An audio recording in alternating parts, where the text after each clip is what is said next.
to my tutorial about how to make a nice raw style kick, or even some more. I just loaded an example which I did myself, so it sounds like that. This is just an example, so the kick we are creating now won't sound like this, exactly like this, and I'm not actually trying to reach it, but I want to show you how you can just get the sound you want. And creating kicks is always a process of just listening and finding out, oh, that sounds nice, or this sounds nice. So this is just to give you an example what a raw kick can be like. It's got much of like reverb on the tail and then a very thick punch. So yeah, just for you to know, and I like to use it as a reference if I work on new kicks. Okay, so the first thing I usually do is I take a 909, so I got a sample right there. Usually I take another sample, it looks like this, it's already overdriven 909. It sounds like this, but I did it in Logic, and yeah, I would just I usually do it like this, but you can also go from a plain 909 and start off with this type of kick. So I'm using Ableton, but you can do it in any DAW, it doesn't matter. And you don't need some special plugins. I mean, you need I use FabFilter and Isotope Trash. That's it. I don't need anything else. Well, some good reverb, but that's it. But I don't understand why people are using like 10 different types of reverb and whatever, or 10 different types of distortion. It's just not necessary. You can really reach the sound you want with equalizing and some distortion. That's it. Now you also don't need Logic. I don't mix any kicks in Logic, so I got a nice hardstyle kick which I mixed in Ableton. Sounds like this. So it's just crap. There is no need of this people talking about clip distortion and so on. I personally don't need it. Okay, so let's get ready. This is the 909. What I usually do is take the Isotope Trash plugin, just distort it twice. That's it. I do it to get some like, you know, like some grain, some high end. That's why I do this. It doesn't sound very special. I don't do any equalizing here because it doesn't affect the kick if you do it before. So I do it afterwards. Take the FabFilter. Just copy paste Isotope again. Here you go. And just do some die-hard EQing, as Headhunters said. Yeah, just anything you like. I mean, you can try finding something that already sounds like a punch, but you don't really need it. I like changing the slope like to 36. So I get a more definite area that is being equalized and distorted more.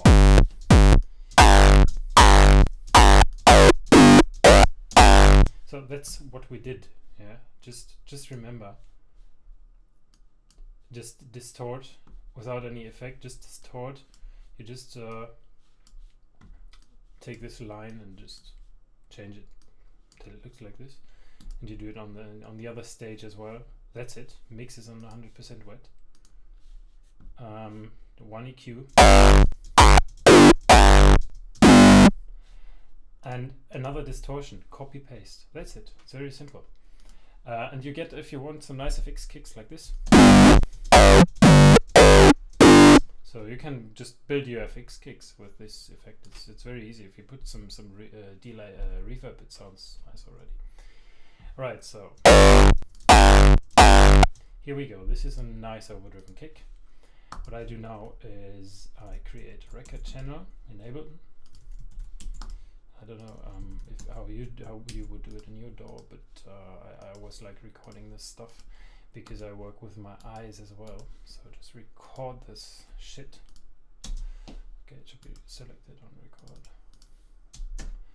And there you go, that's the kick. Maybe you make tail a bit longer to have more stuff you can work with later on. So this is the kick, that's it. Okay, we'll record again because I've got some. Okay, so here we go. Yeah, you can just switch it off. The 909, we will work with this sample now. Create a new. And I now create punch. I create a talk. I create a character. I create a bass. Punch and talk will be grouped to the punch or main punch. Very easy. Character and bass will be grouped as well to tail. We create another track. We call it main kick.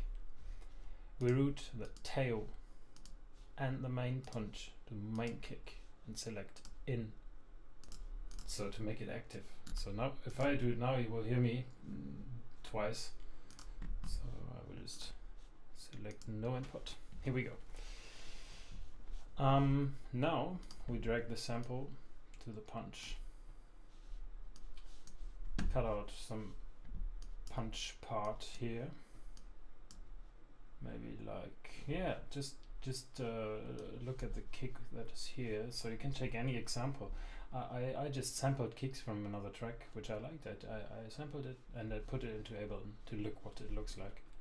It's a nice way to understand how a kick works. So you can just do it like this, and you will understand how the kick works and how long your punch has to be or something like that. So we'll do it a bit like this length, because later on we will use a bit more of the punch. We'll drag the rest to the character. So make it like overlapping a bit, and we'll copy the same thing to the bass, and we'll just copy a very tiny part from punch to the talk and just delete it. So let's listen. Oh, it sounds very shitty, but it doesn't matter. We go now first and work out the punch. What we do, add an EQ and add some distortion. Oh, it works like this. You can already like distort as fuck. Maybe first on one stage. And now we will just EQ. In this case, when I EQ punch, I choose the slope 96. So it's very sharp. And I go to 30 decibel in order to really do some very hard EQing here. Ouch, that hurt a bit. So maybe we'll put this to -12. So now just EQ until I like it. It's very easy actually.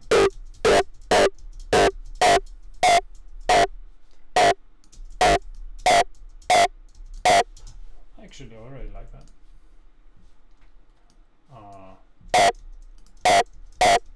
Yeah, maybe we'll just distort it a bit more. So just the second stage to get this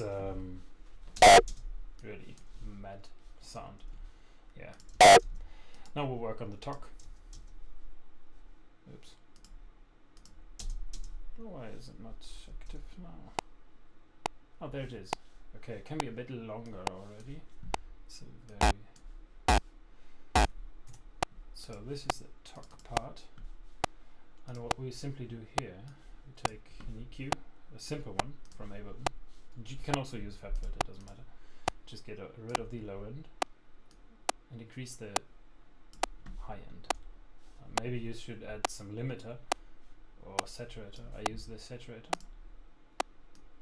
just to get no overdrive here in the channel.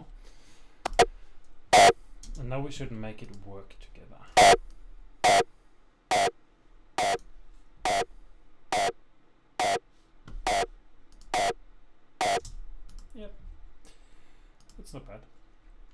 And the next thing we do is we add another track, the main punch, call it snare, and whoa, we'll add a snare. I like to take the essential club sounds for yeah, and I use this snare because it's like very punchy, it's very nice, and you can use any snare, of course. It's just the one which I found best. I always use it. So do some EQ on the snare. So as you can see, it got some frequencies that might be too aggressive, so we'll just get rid of them. Increase the high end as well. I want to change the punch a tiny bit.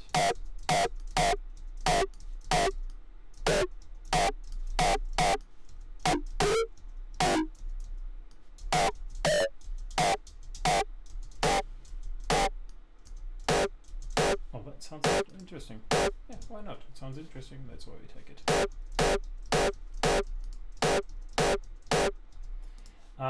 Let's add some reverb. Got my sampler here. I just like it. You can just find the settings you want. So it sounds good. We'll automate the mix. So automate the mix. It's in the group here, and this is the mix automation. So first we don't need any reverb, and then we'll just slightly increase it, maybe to this point, and it will just remain and go down. Why not so? So this is the punch so far. Now make it louder.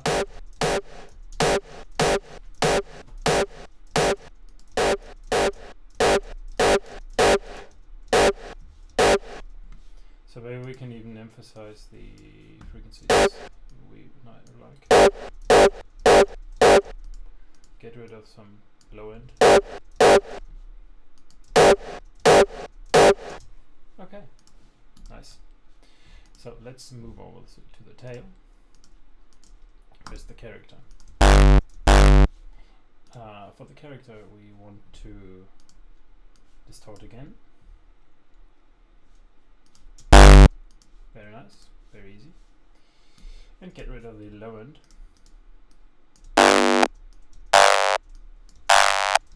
It's a very annoying high end, but that's what we want. And we create a fade just to make it a bit more smooth.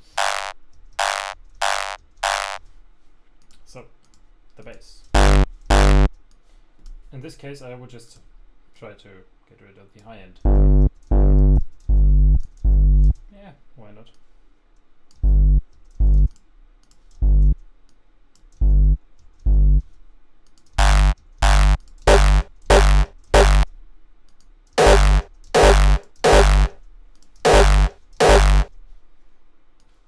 So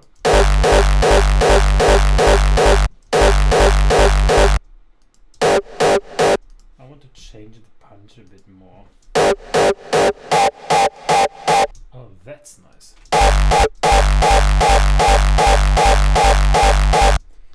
So now we are gonna record the kick. And we can just compare now to the kick that's already finished. And we see a big difference here. So we can see that the punch is kind of melting together with the bass part, so we don't want it. And that's why we have to create some automations now. So we take the main punch and we take this utility, it's just a gain. We should put it before the in front of the reverb. So you can see how it's overlapping here. So maybe it should be a bit back, and we will make it going to 0. Make sure to increase the gain at the end in order to take the talk. Otherwise you won't get the talk. The same stuff we're gonna do here now. So create an automation from -35 to the 0. And another here.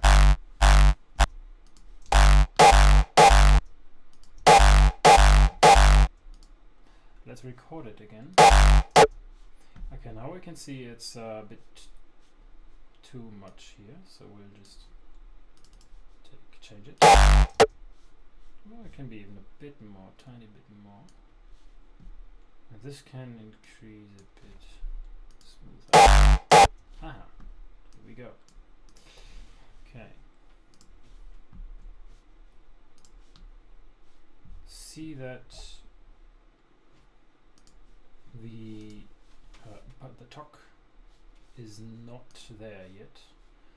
So what we just do, we increase the talk by using this automation. Why not? Ah, there it is. Very easy.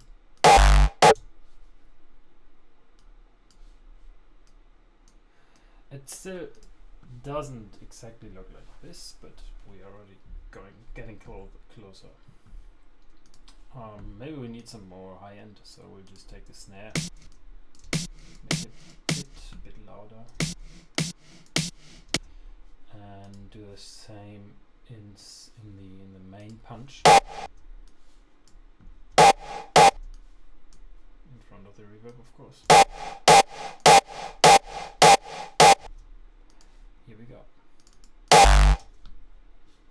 So this is the new recorded. And now we can see that there's a difference. So the bass is too. It's not loud enough.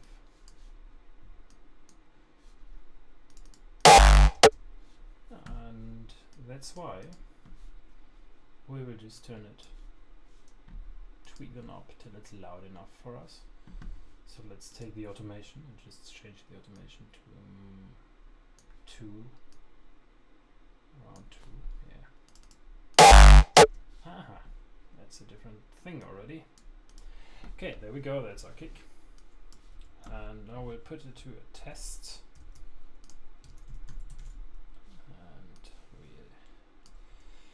So it seems to be loud enough.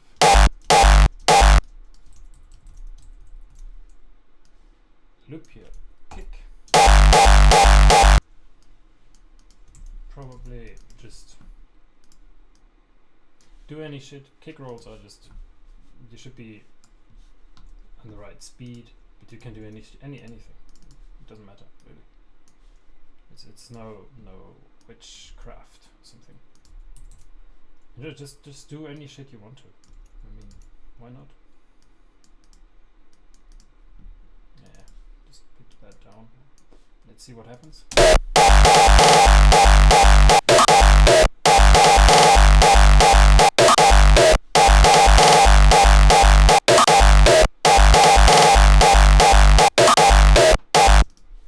So that's your raw style kick, and yeah, let's compare it with this one. First one. Sounds quite different.